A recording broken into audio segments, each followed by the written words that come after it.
Hello, everyone. Welcome to Under the Wing. I am your host, Andrew Wingard, and I am extremely grateful that you are sharing your time with me today.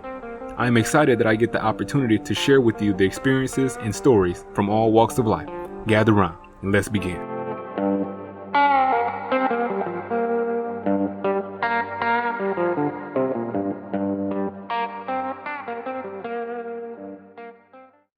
Hello, everyone. Welcome to another episode of Under the Wing. I'm your host, Andrew Wingard, and I know it's been a little while. And so I'm excited to get back to collecting these stories and these journeys to hopefully help you in your journey. And as always, the idea behind Under the Wing is to collect the stories of those who I've had contact with or I have met over the years. One thing that I learned is we're so very different and we all come from different stories, but a lot of our journeys always sometimes connect. And so I'm hoping to connect the dots through the individuals that I've met over the years. And so hopefully maybe you hear a little bit about something that you're going through and maybe you can hear something that inspires you to keep going as well. And so today's show will be no different. I'm here with a mentor, a big brother, a friend, a colleague, and someone that I truly admire regarding the game of basketball. I have with me today head coach of the women's basketball program at Delta College, Coach Jason Brown. Thank you, man, for jumping on with me today. No problem. Thanks for having me. Thanks for inviting me on. First of all, I truly appreciate it. Yeah, man. So my hope was, and here's my idea, Coach, and I was going to put together a mega women's basketball show here. And so the hope was I'm going to talk a little bit about why you were involved in that mega show. Okay. And so some time back, I was having a conversation with someone, and the story, the idea of women's basketball, why is it lacking in terms of attendance and views? And so I was having a conversation with someone and I said, you know what, if somebody said, Andrew, you got 5 tickets, all expenses paid, to the women's basketball Final Four, who would you take? And I honestly thought to myself, all right, well, of course I get one of the tickets, right? So what other 4 would I take? I'll take my boy Chris Fisk from out of Portland, my guy Dougie Fresh, who's coaching at Tulsa, and then of course you, right? Those are the only I couldn't think of another person, Coach. I'm trying to think who would drop everything to go watch women's basketball at the Final Four. Y'all the only 3 names I could come up with. And right. and so I was telling somebody that I'm like, well, if I had men's basketball Final Four tickets, I have an unlimited list. Phone to be blown up. Exactly. And so I'm like, I only have 3 people that I know for sure would ride with me if I called them right now and said, let's go to Final Four, all expenses paid. And so, before we get too deep into the conversation, I want to throw some fun stuff out for you, man. And so the first question, you got 2 tickets, all expenses paid, to watch a women's college basketball player while they were in college. So that could be current or past. Who are you going to see? Man, I want to say that it's tough, but honestly, it's not, because it's in my mind the GOAT women's basketball player. That'd be Stewie, man, Breanna Stewart. I mean, okay. During her time at UConn, I mean, she has a 151-5 record and 4 national championships, and I mean, National Player of the Year, and I mean, she's won at every single level. So honestly, you can drop me in at any one of points of her times throughout her college career, and I would love to be at one of those games just to watch her in her peak. Probably I will say it'd be like her freshman year, after coming in like being like the most touted player in a very long time for women's basketball. Yeah. And her size and skill, and just being able to do everything from her size and skill standpoint, playing through all positions, and then, I mean, playing alongside Tina Charles and some of those other young ladies I was on that team at that point in time. That'd just be a great time to just watch dominance like that. I mean, if I'm not mistaken, I don't think she lost consecutive games in her college career. That's crazy. 151-5 is crazy. Like, that's obscene to like think that someone was that dominant. And obviously it's a lot of team, but when you look at it, I mean, a lot of that had to do, with her. Yeah. No, that's awesome. And so you touched on a little bit of this next question. And so I know we've had this conversation a little bit over the years. And so the cool thing is, I guess I'm kind of I'm happy to see the excitement around women's basketball, but I'm also like sad because there were a bunch of other players like the Breanna Stewarts of the world who just like this is a lot of women's basketball players who came through and Yeah. just like dominated the game. And so the landscape of women's basketball right now has shifted, which is great. Awesome. We love to see the game being promoted. Now, my question to you is why do you think it's taking so long for people to get on board? What's changed? Um, Honestly, what I can see, and just like a lot of things have changed in society, that it's no longer a sport that's being dominated or showcased by one race. I mean, Mhm. arguably the top women's basketball player right now, Caitlin Clark. It's not just about the Maya Moores and the Shamika Hoslaws, the Candace Parkers. You got your, Caitlin Clark. You got Paige Beckers. You got Alisa Peely, who is has some Samoan Hawaiian descent. You Yeah. have these young ladies that are at the top of the food chain in women's basketball, and then you have your, you know, Haley Van Lith is still included in there, and then you have your Angel Reese's that's still holding it down. Your Right. Cordoza, who has the Hispanic. So every single culture has someone that they can look to, and they can Yeah. say like, man, this girl, this young lady, this woman is putting on for me. So now, how they say, man, representation matters. Right. Representation is shown in women's basketball more now than ever.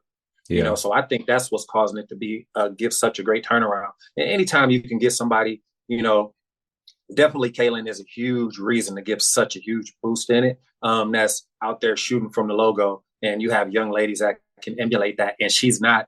It's the same thing. It's the Steph Curry effect. Right. It's the Michael Jordan effect. Like no one can say I want to be LeBron because everybody can't be 6'8", 270. Right. But a lot of people can be 5'10" and a great shooter, or 6'1" and becoming this phenomenal ball handler and shooter. You can look to that and you can find some kind of semblance in yourself and say, oh, if I work my hardest, I can be one of these people. And Yeah. seeing that in the forefront for women's basketball, you have a lot of young ladies that just, want to emulate that and, make it better. And then social media too just has a huge push with that. Mm. I mean, I read a stat today that, if I'm not mistaken, I don't might be wrong in a quote, but somewhere along the lines that the women's Final Four has outsold the men's Final Four by 4 times the amount already. That's crazy. So, and there was a time, I want to say it was even maybe 4 years ago, where you can get women's Final Four tickets for the low. Like, Right. as long as you got there, about $70, you was at the Final Four. Right. And that's not the case anymore. They're selling out arenas for Right. the possible matchups of the South Carolinas and the LSUs and the Iowas, and I mean Juju Watkins out in USC. I mean, it's just phenomenal how many names that you can just drop. And right now, for myself, I can name more stars in the women's conference and the women's side of things than I can on the men's college side. Oh, for sure. Yeah, I'm exactly the same. I did the same thing. So that I purchased LSU season tickets Mm. with the intent knowing that Iowa was probably going to play them in the regular season in Baton Rouge. Right. Correct. So like I've been around watching the game long enough to know that the championship teams usually play each other the next year somewhere. Exactly. Yeah. And so Yeah. I'm like, oh yeah, I'm about to buy this season ticket because I know if Iowa comes to Baton Rouge, those tickets gonna be at least minimum 500 pop. Exactly. So let me grab this season because that's gonna That's the only way I'm getting the 100%. ticket to that Yeah. game. You know what I Makes mean? And sense. so it's exciting. And I just was curious, just because I know you've been a part of women's basketball for so long. And, we met a long time ago when I actually stepped foot on Delta College and you were the assistant coach. Mhm. And just seeing your passion for the game, seeing your young women compete the way they did and seeing it compete now, it just was like, man, like this guy's exciting. And he comes with the passion that makes you want to go through a wall, you know what I mean? And so we'll talk a little bit about that passion here a little bit when we get to that question here. And so we're going to shift the pivot. We're going to pivot a little bit just to your journey, man. And so as I mentioned, we met probably 15 or so years ago Mhm. at Delta College. And so I think your journey is pretty powerful, man, and in a lot of ways. And like I said, I've been around a lot of coaches and a lot of passionate coaches, but your passion is contagious. And I remember interviewing you for the head coach position now at Delta College, and I left that interview and I told Shelly, like, I'm thinking I might need to go lace up my shoes. He asked me to come play. I'm gonna come play. Like, right. I Yeah. left that interview excited for what you were about to bring to Delta College. Where does that come from? Um, Man, honestly, it just comes from a love of the game. And I was told this. I was at a camp a long time ago. It was probably my first year going to like a B camp where I was around, tons of Division 1, Division 2 coaches, and they're having their speeches. And one of the women's coaches made a reference, made a quote, and he said that the purest game of basketball is the women's game. Being Mm, young at the time, I didn't quite understand what he meant. This was my first year coaching. But what he said was, if you want to be entertained, you watch the men's game. If you want to learn, you watch the women's game. The mm, women's game is fundamentally sound. It's about execution. It's about technique. If you want to become a better player, you watch the women's game. If you want to go watch the oohs and ahs, you watch the guys' game. Now that's yeah. starting to shift. You're being even more entertained by the women's game. You're always going to be entertained by the guys' game, but the women's game is bringing that that flair to it as well. But you're also learning your skills, technique, and execution. I mean, it's just I never thought that I would want to coach, and now I can't think about doing anything but coaching. Yeah. My first year here, um, it's going through and having players that it was my very first, I would say, recruit. It was a walk on young lady, and she was just like wasn't going to make the team, and she was JB. Can you stay with me? Like I want to make the team. Can you work out with me in the summer? Can you do some stuff with me and everything like that? And I'm talking to the head coach, and I'm like, we got to keep her. She's gonna work hard. Her grade's gonna be good. There won't be any issues. Yeah. And coach is like, all right, sure, we got an extra spot, no problem. She's already gonna be here. Don't have to give her any money. Why not? Not gonna cause any issues.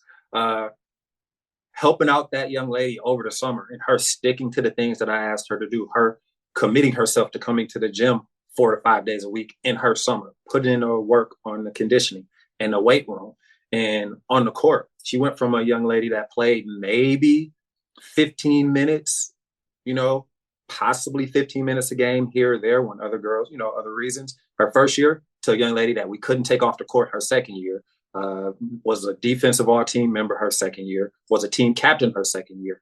Yeah. And that right there gave me that, oh, I want to do this. I want to help someone the way that I wish I would have been helped a little bit more Mm, when I was younger.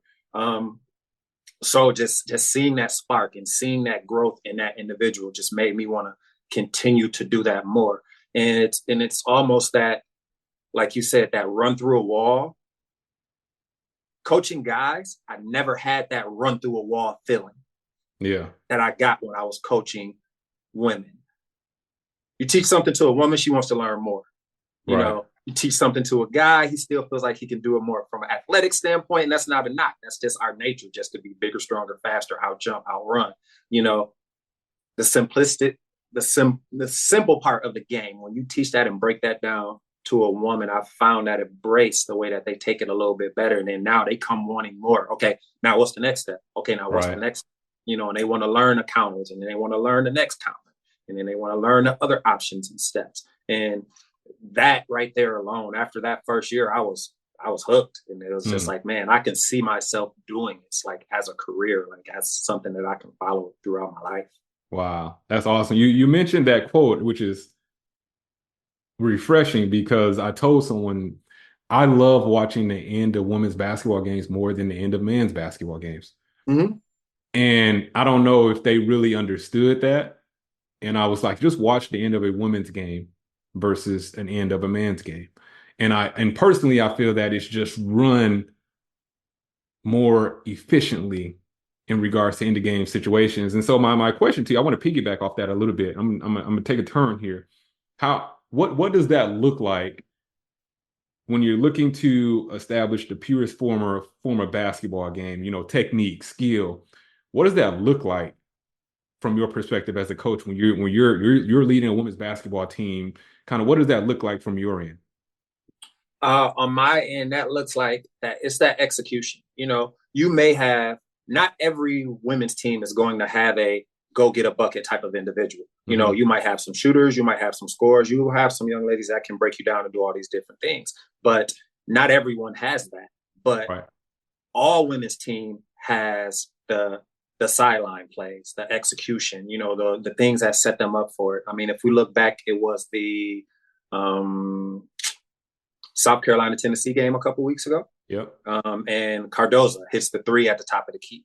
So if you look back before she hits the shot, mind you, this is a young lady that has never taken an outside shot her entire college career, if I'm not mistaken. And Yeah. she makes this one. But Coach Dawn Staley is directing her for what she wants her to do. She has Powell in the corner, and nobody's guarding Cardoza at the free throw line. So she's saying, hey, they're going to hit you at the free throw line. Quick swing to her in the short corner. She's going to hit that shot right there. But then as she sees a gap off of her more, she tells her, you know what? If you get it, take it. You know, so it's that. It's giving that young lady that confidence that I believe in you. I trust you to make the right decision, you know, and you don't feel like you have to do it yourself because you know you have an option. But if you feel confident enough to take that shot, I want you to take that shot.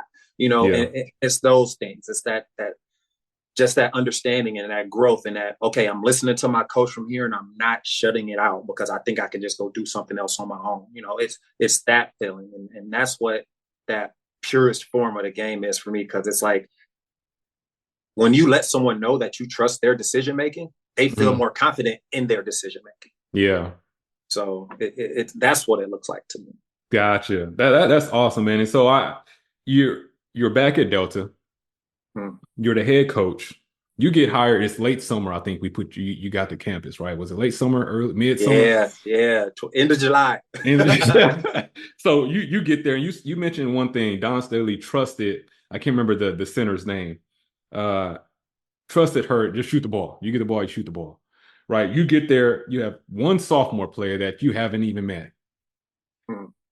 And no roster whatsoever. So you end up getting ready for the season. You got all freshmen. You finish the season with 4 players receiving conference honors and making the first round of the postseason tournament. Mm-hmm. How important was it to build trust with this new team? And how did you start that process of building trust with them? I've always believed in. I'm a persistent person, and I've always believed in progress. You know, no one's gonna ever come out and do anything perfect the first time around, not even the second time around. So I'm a corny guy. I'm quotes and acronyms all week, every day. They're on our practice jerseys. We talk about them on a regular basis. And one of those things is, and it was something that I talked about when I was an assistant here as well. Actually, I believe one of my former players has it tattooed on them. Like it's just something that it's a mantra that we've talked about, and it's progress, not perfection. And I told those young ladies from the very beginning, nobody expects us to win. So why are you so stressed out about it? Just come out and get better. Like if you just come out every day and get better at something every day in practice, and you're going to get better at it in games. And then as you get along, that's going to get better. And then now you'll be able to move on to the next steps. So we had our informal banquet the other night, and we talked about that, how I would tell them, it's all right. Like we lost. And I know it gets kind of difficult when we were going into Christmas break and hadn't won a game yet, you know, and it's difficult because they're all competitors and they want to win, but it's just like, it will come. We will win when it's our time. Everything in my mind is God's time. You know, things work out in a way that they're supposed to when they're supposed to, you know, when you're prepared for it. And when we finally did win, I mean, they felt good about it because it was a good win. It wasn't like oh, you won just because. We won by almost 20 points, you know, and it was against one of the top ranked teams down in their conference. So it was a very competitive game. And just seeing that feeling that they had then, I was like, okay, maybe we can win some games or we can do this. And then, man, after all the injuries and everything, again, it's look, we got 7 freshmen that's finishing out the season from January to March. That's tough. You're going to get tired. You're going to be sore. Practice had to shift and change from the initial plan of the things that we want to do. And again, it's that progress. I just need you to get a little bit better every day. And if you do that, that will change. And that's how we shifted from being second to last in conference to fourth in conference come playoff time, and flipped our record from 1-5 in the first half to 6-2 in the second half. So just it's all those young ladies. They bought in. They started to understand what I meant by just keep working, just keep grinding, because if you do those things, it will pan out. And at one point I had to explain to them, ladies, these other teams pretty much some of them have over a year and a half leg up on us, and the other ones have at least 6 months up on us from being recruited, already being around their teammates. So I say the time when we just started to play better was how everybody else looked to start the year, and how we ended the year is how everybody else looked in the middle of the year. I said, so now we're going to have a whole summer and all that stuff to get in the weight room, get in the gym, and get better. So now we will come back on a level playing field to start the year. And I believe that it's going to be a lot different look. That's awesome. So you mentioned adjusting. You have 7 freshmen, you get injuries, and everything else is happening throughout the year, right? You don't have a solid roster all the way, but you have those injuries and so the second half of the season, you're limited to players. How important is it to adjust as a college coach? And how do you help your players understand that here's what we have to do now with what we have? Like, how do you help them understand that? The toughest thing it wasn't really tough because I had no choice because I have enough players. So it's kind of like I had to adjust while, I have a full roster and I have to change up my mindset. But I think that's a lot of things with coaching. If you look at how it is right now, you have to adjust your recruitment, at the higher levels, dealing with NILs and transfer portal and all those different things like that. So for me, it was, I have to make a shift in what I would typically do in practice to the things that's going to make these 7 individuals better. There's no longer, 30 minutes of station work because we got 7 players. So what type of stations are we going to do? Are we going to split up into groups of 3? And, it's like everything was pretty much, okay, yeah, we might get some shooting here, some breakdowns here. But overall, we just kind of just did everything together because every one of you need to be a better ball handler. Every one of you need to be a better shooter. Every one of you need to be able to post up better. All of you are going to have to be able to guard the 1 through the 5 because that's just where we're at. No one can say this is my position and this is what I'm doing. And just getting them to buy into that, no matter what they do this year, is going to make them better for next year, because next year you won't have to do all of that, but you'll have it in your bag. And that's just one of the things I did when I was a trainer, when I was helping out players. I say, your bag is there if you need it. But rule of thumb, if you open in the game, are you going to go to a step back hezzy, or are you just going to shoot the shot? Right. And they say, well, I'm going to shoot the shot. Well, there you go. Never get into your bag unless you need it. Just keep the game as simple as possible, And as the old adage goes, KISS, keep it simple, silly. Just keep it moving. And as long as you do that, you'll make it easy. And then so just instilling into those young ladies that everything that they're doing extra now is just going to be a bonus for their skill set next year. And it's going to help us out this year. And hopefully the wins will come from it. And if not, then you still became better. And, That's awesome, man. You mentioned something there, and I think that's powerful, not just for basketball, but just a team environment, the professional environment. You mentioned adjusting to help your young women be the best version of themselves, even though they were maybe doing something new.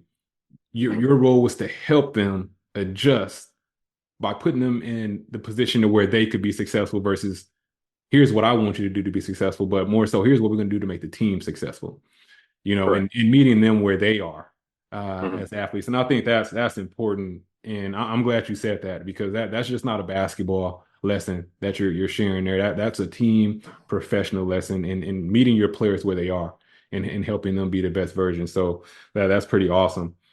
And so we're gonna lean into this last question.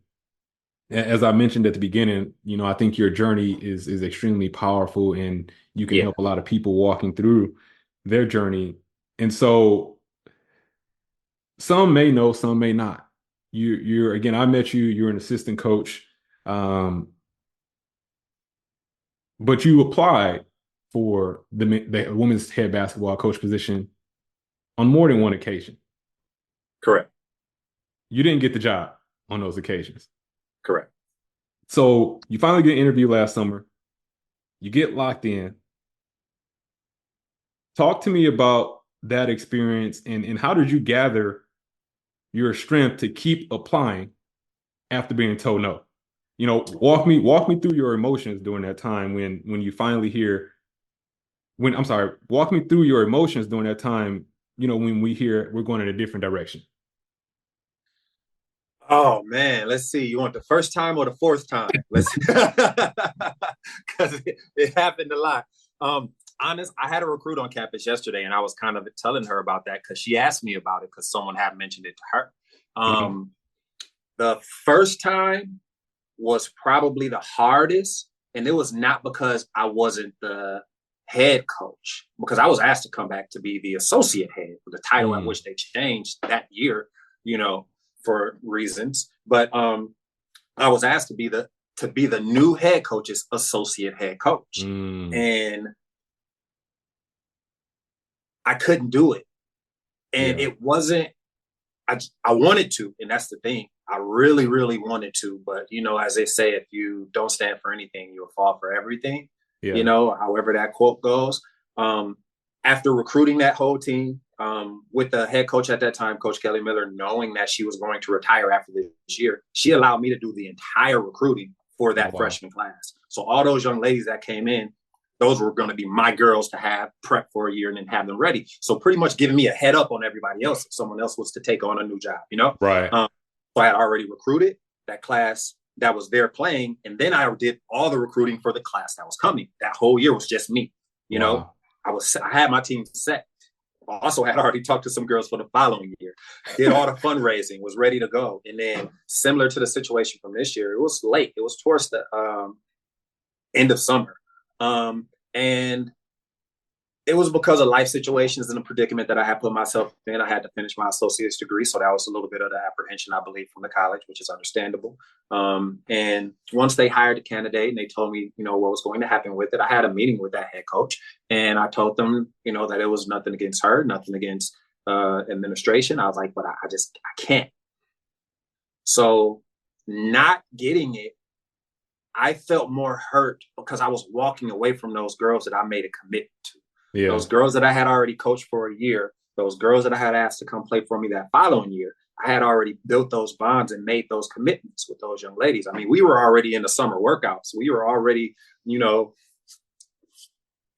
almost halfway through our fundraising money. Like the amount of money that we wanted for the year before the season started, we were already halfway through it because of a couple of things that I implemented over that summer. It was just ready to rock. So it was tough. That was the toughest part for me, that I was walking away from them. And honestly, about 2 days prior to that, I told them that I'm going to do everything I can that if I don't get the job to try to stay. And then one day, because nobody thought I wouldn't get the job was the thing. I'm saying this stuff, but I didn't think that was going to be the case. I knew I had it, but there was always something that was there that was saying, well, if you don't, you need to be prepared for it. And it was more so not me not getting it. It was just walking away from those young ladies that I made that commitment to. Yeah. So that first time was a little bit more difficult than any other time. I think that's the first time my wife ever saw me cry, you know? Mm, And she was I don't know if he was married at the time. I think we were somewhere around there, whatever. But that was the first time she saw me that emotion, yeah. not wanting to just be like that, and about that. So that one, I went all the way through the whole process. That was time one. The second time around, applying for it, I didn't get past the phone interview that time. Mm, Um, the third time around, I didn't get past the phone interview again. yeah. And then the fourth time, before the fifth time when I applied for it here, the fourth time, I made it all the way through the interview, phone interview, so it was phone interview. By this time, we're past COVID. So then it Yeah. was, that was the first time we did a virtual panel because everything else happened in person. So we did the virtual panel. So the Zoom would have been like the second interview. And then they had us do a third interview, which was a practice. We had to hold a mini practice. We had to plan out a 30-minute practice for a small group of players, and so I make it all the way to that step. I walk in, I do that, see Shelly, familiar face. I knew the AD at the time. I Hmm. had knew her from prior, being around because I had still kept up with some of the players from, just from around the city. A lot of the players were players I had recruited prior that came back. And so I get to that final step. And in my mind that time, I'm just like, I'm already coaching somewhere else. So I was just more so, if I get it, I get it. I don't, I don't. But I Right. want to get back to where I fell in love with coaching. So that was my whole goal. Like I fell in love with coaching here. I want to be there. I want to take that program to where we took them prior, which was back to the which was to the national tournament for the first time ever. I want to be able to do that again. And Yeah. so that last time when I didn't get it, I was just like, dang, they're gonna regret not picking me this year because it's just not gonna, and it Yeah. didn't matter because I was already coaching. So I was just like, Right. man, that sucks. And at this point, all of my references, my friends, all the 4 times I had already applied, when I reached out to my reference, like, hey, I'm applying, it's like, don't do it, man. Like, they don't deserve you almost. Like, you don't Right. need to go work there. Like, they have rejected you this many times. And I was just like, nah, I got to go set it right. So this last time when it came around, I'm just like, it's mine. I claimed it from the beginning. They're like, I'm going to get it. Like,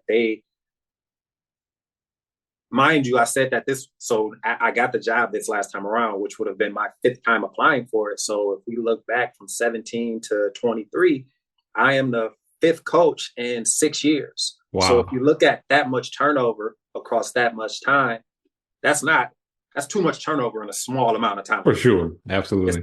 especially coming from a tenure coach that was here for almost 20 years, you Wow. know? So I spent more time here as an assistant than they could keep anybody as a head over the last Wow. 6 years because I was here for 10 as an assistant. So it was just that hearing that, man, yeah, they won some games, they made it to the national tournament, but people are not happy with this, or oh man, the men's team, they doing all right, but people are not happy with this. And athletics at Delta, they winning, but people not happy with this. And um, there was something that when Shelly was the athletic director, she always spoke about bringing on a culture of one. Like we were one program. So although we had men's, women's basketball, soccer, and everything else we had going on, it was just like there was no longer that culture of one. It was Yeah. this team is winning, but they're on their own. This team is winning, they're on their own. It wasn't a program. So Right. just wanting to get back to make sure that we can get back to one program, one culture is just what I wanted to do. So that's what kept me going. It's just I know I can do it if they give me an opportunity. I'm just thankful that I had the opportunity to do so. That's awesome, Coach. And I appreciate you sharing your journey. I know you use your motto is progress, not perfection. I look at your journey and I see passion will prevail, right? You can't hide the passion and the love that you have for Delta College and women's basketball as a whole. And so Delta College is blessed to have you. And I see nothing but good things coming from you and your program. And so what we're going to do, we're going to wrap up this interview, Coach, and something that I do at the end of every show. Um, I think this happened after Kobe passed, is a lot of people start saying give out your roses before, they go. And I think it was a good reflection during that time. And so what I ask you to do at this moment is if you could give out a rose or two to someone that's had an impact on your life, if you could mind sharing their name and kind of why you're giving out that rose today. Um, Man, I mean, seeing that we're talking about women's basketball, there's a lot of people that I could probably mention, but I would have to give the rose to my wife, Miss Tessa Brown. Um, Man, she saw me at my lowest point. Um, she Man, it's weird. We actually started dating after we came back from our national run in 2011. We actually started talking and hanging out then. So she's literally been with me for so many years of me coaching and standing by me and just not just allowing me, but wanting me to pursue that dream of being able to become a coach and be a head coach and lead the way that she sees me wanting to lead, and she just her support, because it's a lot of spouses of coaches and Yeah.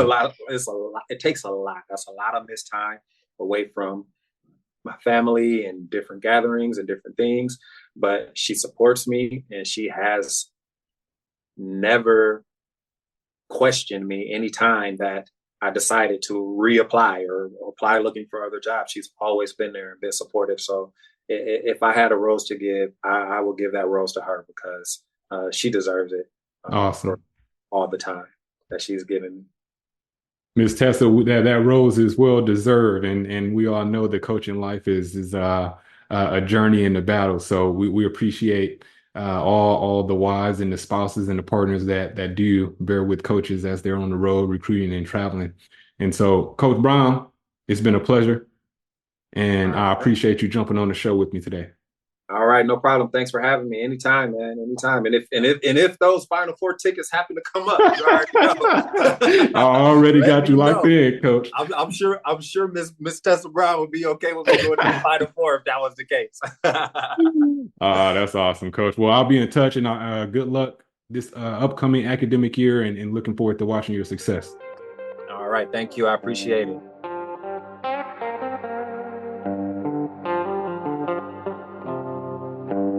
Thank you so much for listening to Under the Wing.